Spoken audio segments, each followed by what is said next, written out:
Little bit of a how-to video today. This poorly DC04 has broken its cable. It's got a donut fitted. What is a donut? Well, I'm sure a few of you will know what I mean when I say donut and one of these, but many of you won't. So let me explain Dyson's first probably redesign of a product in the early days. Probably am wrong about that, but let's have a look at it anyway.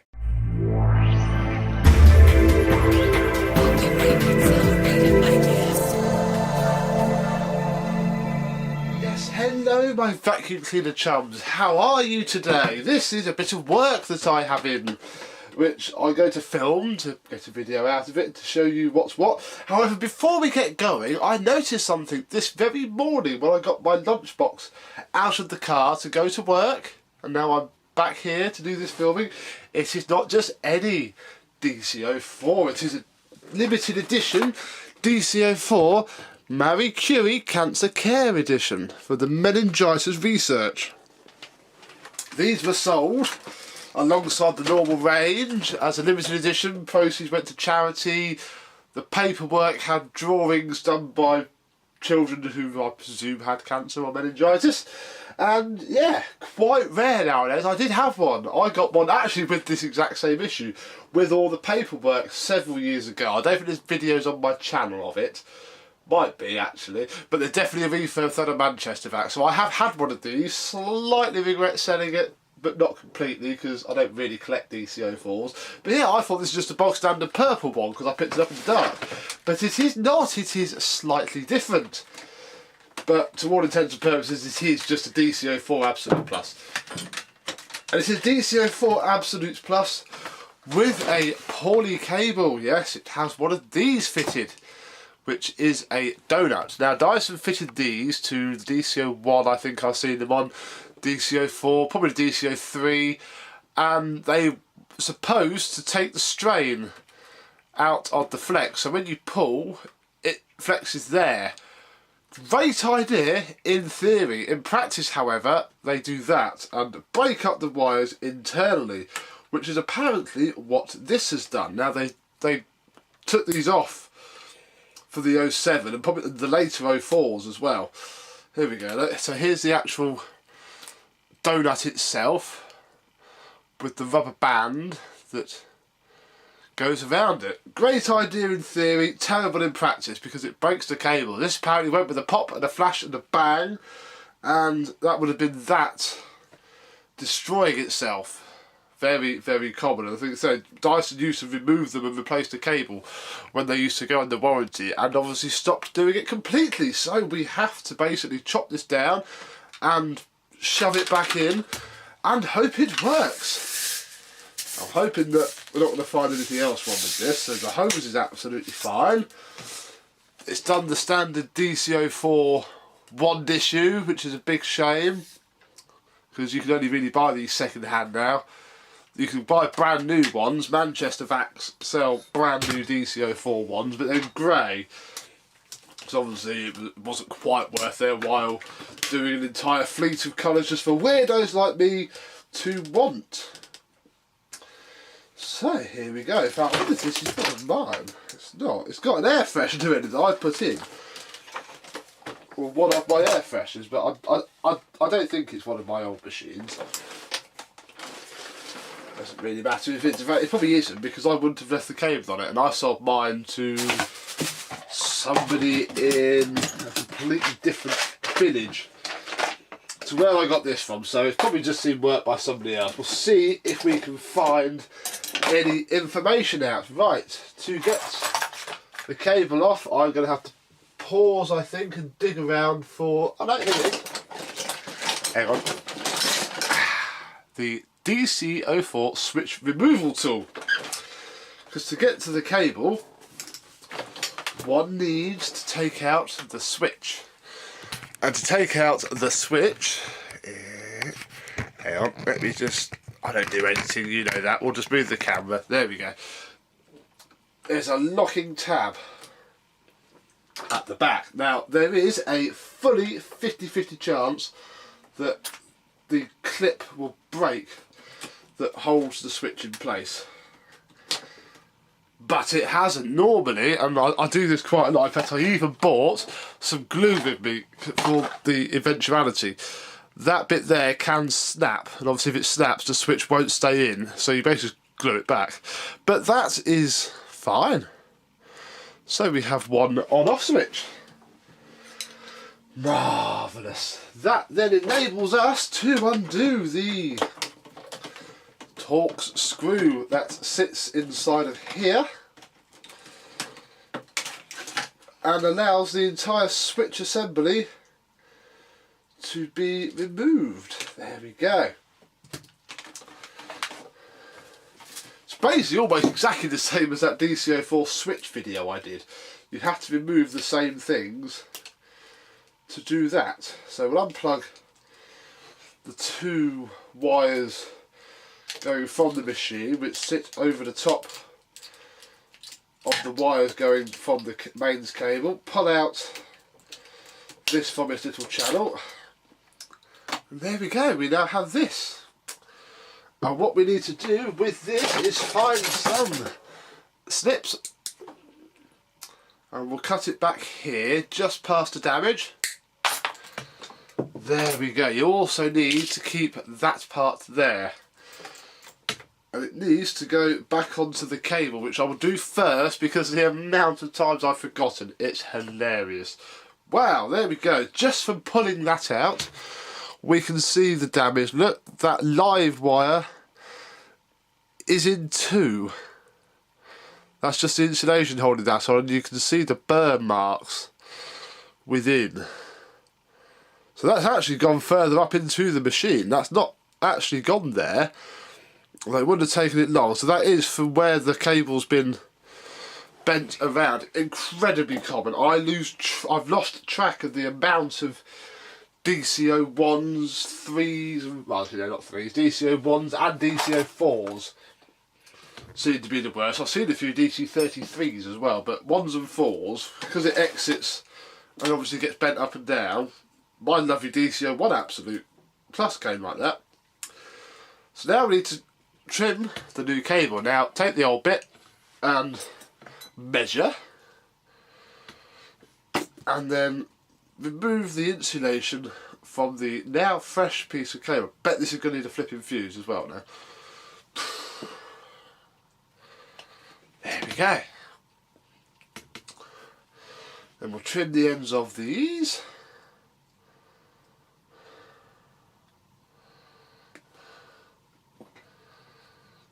One. And see, I always use a razor blade to trim wires. Just roll the insulation and it just cuts it enough to pull off. I do have a nice pair of wire cutters, I just never really ever use them. Now get my crimping tool. Now I've been told off my crimping tool on the car forum that I'm a member of. One of the members watched one of my videos and said, "You can't use that, buy one of these." Well, sorry Kiltox, but I've still got this. And it still works, and I always forget to buy one. So it'll still work. Next you need two spade connectors. These are the wrong size because I don't have nice spade connectors. It's a bit of a shame, but again, it will do the job. It will do the job. It should all fit in the housing as well, so I mean, obviously, yeah, try and get the right size connections, and one day I shall treat myself. But until that magical day, all I have is these, which are a little bit too big, so I'm just going to cut a little bit more insulation off so I can fold the wire back on itself. Just to pad it out a little bit, and then once you've crimped to the point that it doesn't pull the cable out, I really need some better crimps, you have something that looks like that. It's not pretty. I'm sure there's people now screaming at me because it's terrible, horrible, messy looking job, but I'll be honest, you're never going to see it. It'll work absolutely fine. It'll probably snap its cable again in a year because she's probably one of those people that has no sympathy at all to things. So now you just sort of place the cable in its run, You might just need to persuade it back in. Then we need to plug one side of the live wire into one side of the switch, I should say. Come on, come on. Gosh, this is fiddly. You can't really take DC04 switches out of the housing without causing damage. I've never successfully been able to do it anyway. So you might just need to sort of bend up the contacts. Just to, oh, that's too high. Gosh, I'm terrible. There we go. Might just sort of bend the contacts out a little bit on the switch just to help you push the spade connector on, especially if it's a little bit stiff like this one is, which is good. There's nothing wrong with it being stiff, because it means it won't put, there we go, it means it won't pull off in a hurry. And then just push it back down like so. Then the live wire from the spinal cord goes in here like so. In fact, that probably wants to be up first. Oh wait, you've got to bring the so-called cable protector, you haven't protected this very well, have you? Up and put that in first, there we go. Then we'll put the live cable on, after channeling it through where it should go. Come on, why are you all falling out on me? There we are. Then simply join up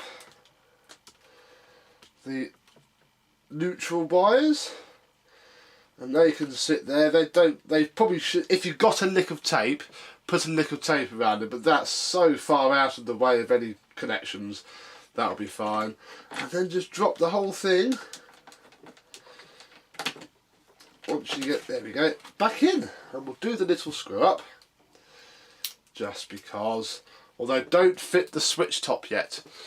Because if you fit the switch top and it doesn't work, you've got to take the switch top off to get it back again. So we'll simply put the screw back in just to hold it. It's going to be 50-50, isn't it, onto whether that took the fuse out of the plug as well. But we'll cross that bridge when we come to it. So we'll pop the cyclone back on, that'll probably be enough for now.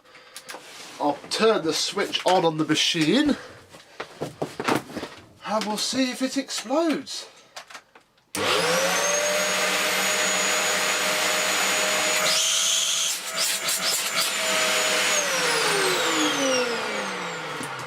Marvellous! So we have ourselves now a fixed DC04, which is done really, and probably should be. Put my tools away apart from that one. The end of the video, but because this is a special DC04, because we are filming, and I know how much you like it, I reckon we should give it just a little service. Just to see what it's like. I reckon I have seen this before, I've just not remembered. Because it doesn't have a genuine filter in it. Has a nice, it's quite nice actually, pattern filter. I did bring a washed filter along in case it needed it, but that is fine. Give that a rinse under the tap and you'll be gravy. That's spotless. So that doesn't need anything doing to it. Let's see what the post motor filter is like. It's quite black. But looking at the inside of there, I don't think it's actually too black from there. I think this is just... I can't have seen this because I wouldn't have fitted that. So somebody else has seen this and somebody else has used exactly the same air fresheners that I use. Fair enough. Hasn't got one of my stickers on it. That's how I'm fairly sure it's not one of mine. But who knows, I've been wrong before. So I would say that that is probably fit for replacement. So I've got a pad here. I don't bother with HEPA normally. The average owner of these isn't even going to really know what a HEPA is, especially at this age. So it's going to have a nice new pad and then a nice new air freshener. And the air freshener that I use is one of those new ones that we got with the pneumatic bags. The Forest Fresh. We've used the other ones, the lemony ones. Oh, that's strong. Ooh. That smells like toilet cleaner. We'll pop it in anyway. But yeah, that smells quite toilet cleanery. If when we use this it's disgusting, I'll swap it out for a lemon air freshener, not a lemon vacuum. There we go. So that its filters are fine. What's the brush roll like? A little bit dirty. I think we should reposition and just quickly give that a bit of a clean up. Right, so we just need to pop the base plates off just by turning these 3 tabs, and then we'll lift that off. Now I'm going to take the brush roll out because obviously I've got a belt removal kit, but you could do this perfectly easily without. But since I've got the lifter kit, oh, that's why these can be a pain. They are easier, but you need to be a bit careful. Right, so there we go. So we can now get our Stanley blade and just slice all the hair, well, actually thread, it's not really even hair. We'll slice it all off and then pick it off.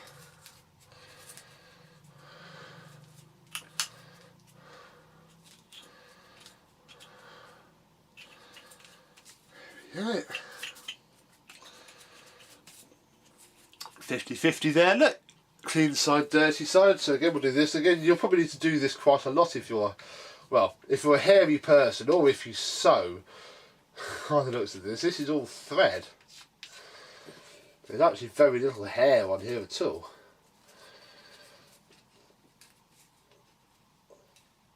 It's all just sewing thread.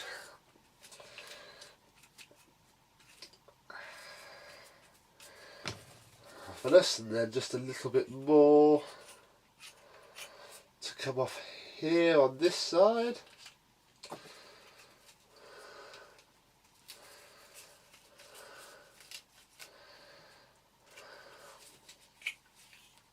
Have a little peek under the end caps because they can sometimes hide a multitude of sins, which doesn't do anybody any good at all. That one's okay. It spins well enough. Let's pop it back in. Need to line up the brush roll end caps and then, without destroying yourself, take the belt off. Give it a little bit of a spin by hand just to centre it up. We'll check that this isn't one of mine because I would have replaced that. I'm not going to now because I haven't got one, but that is what provides the springing action. And there ain't much springing action going on. I didn't bring one with me because obviously I wasn't planning to really do this. That's a bit better. Yeah, if your DC04 feels rubbish on carpets, you can buy new ones of those very cheaply, replace them, because that's what provides the springing action for the floor. Right. We are done. Let me clear everything away and we'll give it a bit of a test drive. Just notice this, look. On the wand. Now this is, again, a very common DC04 fault. The latches snap, which holds that on, which is why there's blue tack and all sorts there. While we have the glue,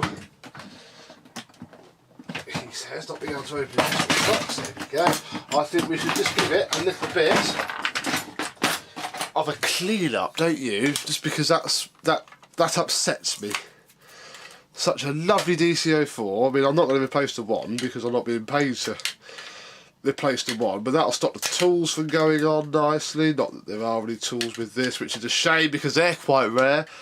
When I sold mine, I did put generic grey tools with it and sold the nice purple ones. They're two-tone purple. They're that colour and that colour.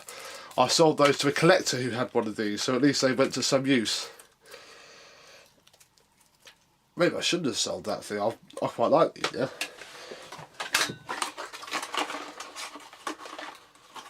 one of these little pots of glue is open, and I think it's this one. All I'm going to do is just lift up ever so slightly, if I get it at a better angle, and just stick a drip of glue all around there. Same on the other side. And then hold it. That should do it. I'll then stick a little, just a capillary of it into there to stick it down.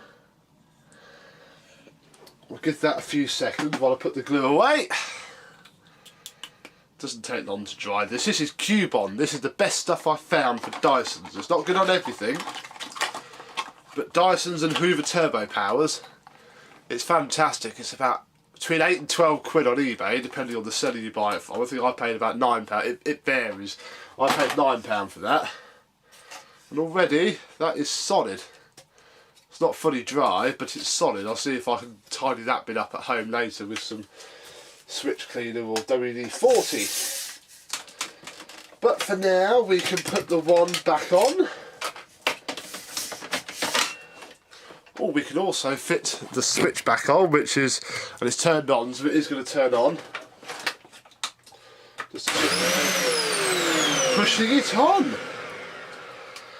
Oh, there we go. Going to lose this into the wand.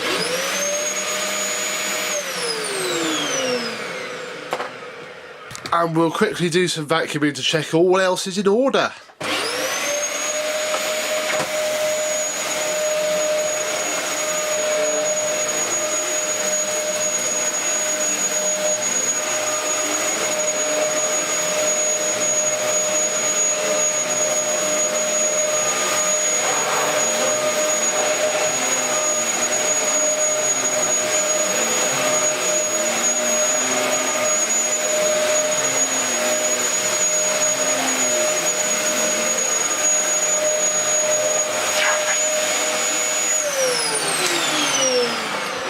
Marvellous, that works absolutely perfectly.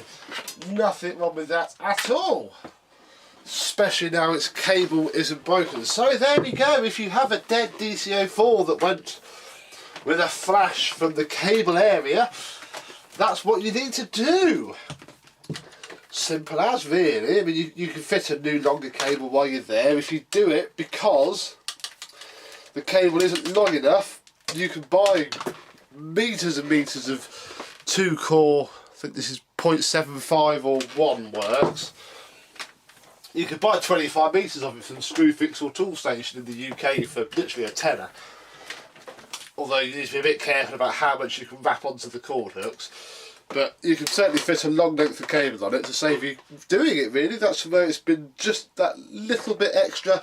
Just need to reach that snap. Done. But this DC04 Marie Curie Special Edition